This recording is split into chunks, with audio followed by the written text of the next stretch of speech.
Nós vamos continuar a falar de mobilidade agora com Horácio Augusto Figueira. Ele é engenheiro de tráfego e transportes. Nós vamos conversar com ele, Adriana, sobre o que a gente acabou de apresentar a você, telespectador da TV Câmara. A implantação de faixas exclusivas, espaços para ciclovias na cidade de São Paulo, como pensar a cidade num momento em que a cidade parece dar esgotamento do transporte individual, do carro na avenida. Vamos lá, Adriana? Isso aí, boa tarde, Horácio. Boa tarde, Exatamente Adriana. sobre isso. Muito se fala sobre o financiamento do transporte público. Existe a mesma preocupação quando a gente fala da qualidade desse transporte? Ainda não, mas o primeiro passo já está sendo dado, que é fazer e deixar o ônibus andar. Eu diria o seguinte, o sonho do automóvel acabou na cidade de São Paulo nos períodos de pico.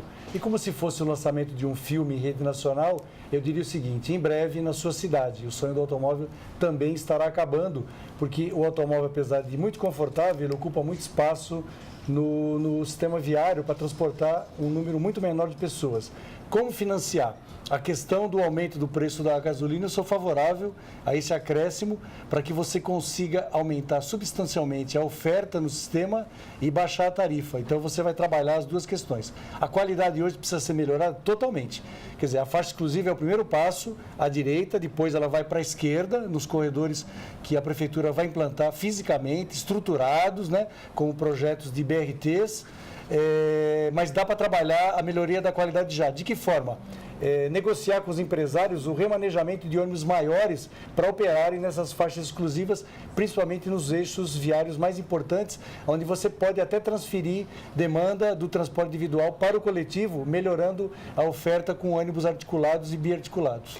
Agora, essa questão do aumento aí do litro da gasolina é uma questão delicada, né, Horácio? Porque as pessoas que utilizam o transporte público, algumas delas também utilizam o carro em alguns momentos.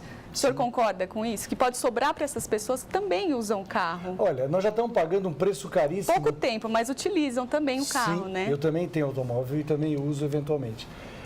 Mas nós já estamos pagando um preço caríssimo, que é o congestionamento que a gente causa para nós mesmos dentro dos nossos automóveis e o congestionamento que a gente impõe para o transporte coletivo. Isso, para mim, é uma coisa imperdoável. Quer dizer, o automóvel vai sempre ter congestionamento. Curitiba tem hoje entre 200 e 250 quilômetros de congestionamento nos dias mais carregados da semana, no pico da tarde. Mas como é que Curitiba tem congestionamento com corredores de ônibus? Sim, os congestionamentos de automóveis em Curitiba não contaminam os corredores de ônibus. Então, é separado e é isso que a gente tem que fazer na cidade de São Paulo. Você quer andar de carro? É o seu direito. Agora, você vai ficar na fila do congestionamento. E as faixas exclusivas e os corredores de ônibus, na minha avaliação, como técnico, engenheiro de tráfego e transportes, vão fazer aumentar, sim, o congestionamento na cidade de São Paulo. É bom que a gente diga essa verdade, porque o tamanho do rabo da fila vai aumentar. Só que você vai beneficiar muito mais pessoas que utilizam o transporte coletivo, que uma faixa de ônibus equivale a 3 a 5 faixas de automóvel, no mínimo. Na primeira pergunta que a Adriana fez ao senhor, o senhor foi emblemático na resposta. O sonho do automóvel está acabando. Acabou. Para mim, né? acabou. A indústria automobilística, dados da ANFAVEA, Associação Nacional dos Fabricantes de Veículos Automotores, emprega diretamente mais de 100 mil funcionários na cadeia de produção dela. Indiretamente, estima-se que esse número chegue próximo de 2 milhões, com a indústria de autopeças, com todos os fornecedores. Como é que a gente faz para contornar o efeito econômico de uma indústria que tem grande poderio também no sentido econômico e que, na política econômica, ao longo dos últimos 20 anos, acalentou-se a ideia de que era possível viabilizar o sonho do carro próprio para o brasileiro? O sonho vai continuar existindo, mas acho que a grande maioria hoje que está comprando automóvel, que mora em cidades grandes e médias desse país, está comprando uma ilusão. Ela vai até comprar, mas ela vai ter menos horários para usar com velocidade compatível com o que ela gostaria, vai pagar cada vez mais caro para estacionar, ela tem todos os custos de remuneração desse investimento, depreciação, né, manutenção, operação, enfim. Quer dizer, o automóvel eu vejo como algo que vai passar a ser usado cada vez menos em dias úteis e mais para fim de semana, para um lazer, para uma viagem, né?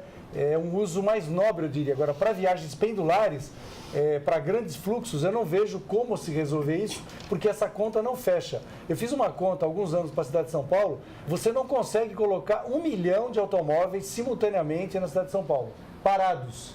Hoje, o que circula no horário de pico, que dá os 300 quilômetros de congestionamento, é mais ou menos 150 mil automóveis nessa malha de 300 quilômetros de congestionamento que a CET mede.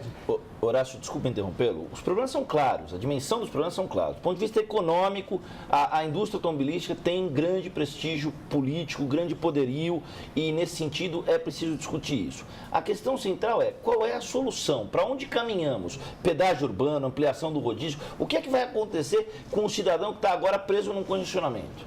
Quem não comprou o carro e está pensando comprar um carro, é o direito dele. Ele vai comprar o carro, vai tentar usar, para algumas viagens ele consegue, no meio do bairro. Agora, para os grandes deslocamentos, nos eixos que tem demanda de 10, 15, 20 mil pessoas por hora, e resolver isso para o transporte individual, a gente estaria voltando para Los Angeles dos anos 60, onde eles têm vias expressas com 17 faixas de tráfego e todas congestionam. Estou falando 17 faixas de tráfego por sentido. Então, isso é uma ilusão.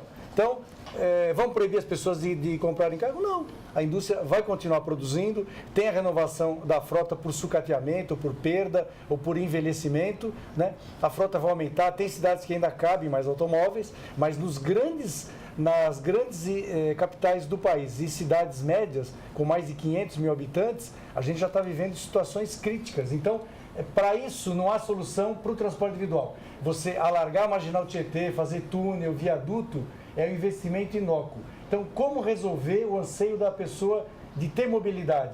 Ela vai ter que trocar parte da privacidade dela pelo transporte coletivo. Agora, eu vou mais além. O transporte coletivo comum só? Não. Você não precisa resolver só sob essa ótica. A cidade tem que liberar de novo a questão do serviço de fretamento, criar ônibus executivos seletivos, porque quem está dentro de um automóvel, a classe média e média alta, tem renda, disposição e disponibilidade para pagar mais. Então você deve ter um serviço diferenciado, né? Ou 2 ou 3 tipos de serviço para poder distribuir essa demanda. Você vai no mercado, tem lá 10 marcas de sabonete, desde o de 50 centavos até o de 2,50. Então tem público para todos os valores e no transporte é exatamente isso. Então não adianta a gente se iludir e achar que com uma tarifa de R$3, com o sistema único de transporte comum, a gente vai conseguir atender todos os desejos dos clientes. Isso é utopia.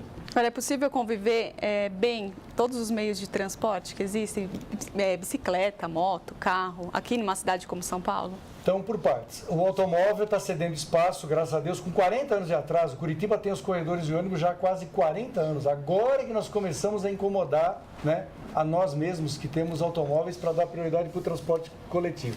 Segundo, a questão das motos. A moto seria, né, uma alternativa para a mobilidade, para alguns tipos de deslocamento, se ela fosse dirigida e colocada na faixa adequada, que é no meio da faixa de tráfego.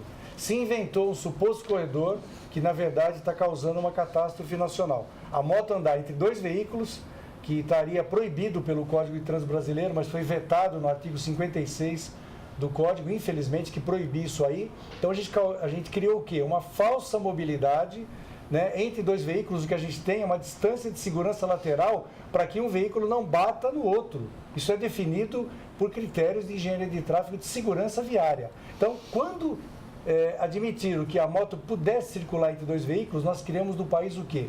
Uma fábrica de mortes e de mutilados. 70% das indenizações do DPVAT pagas em 2012 foram para cobrir acidentes com motocicletas. A questão da bicicleta, ela é super bem-vinda, porque é um transporte que não polui, ele é ecologicamente e ambientalmente totalmente sustentável. Agora, as bicicletas não vão substituir o transporte coletivo. Então, numa via, de forma geral, eu colocaria os ônibus à esquerda, junto ao canteiro central, e as outras faixas, você tira espaço do automóvel, sim, para criar ciclovias ou ciclofaixas onde for possível, ou até num canteiro central de uma grande avenida, por exemplo. O tempo é o senhor da razão.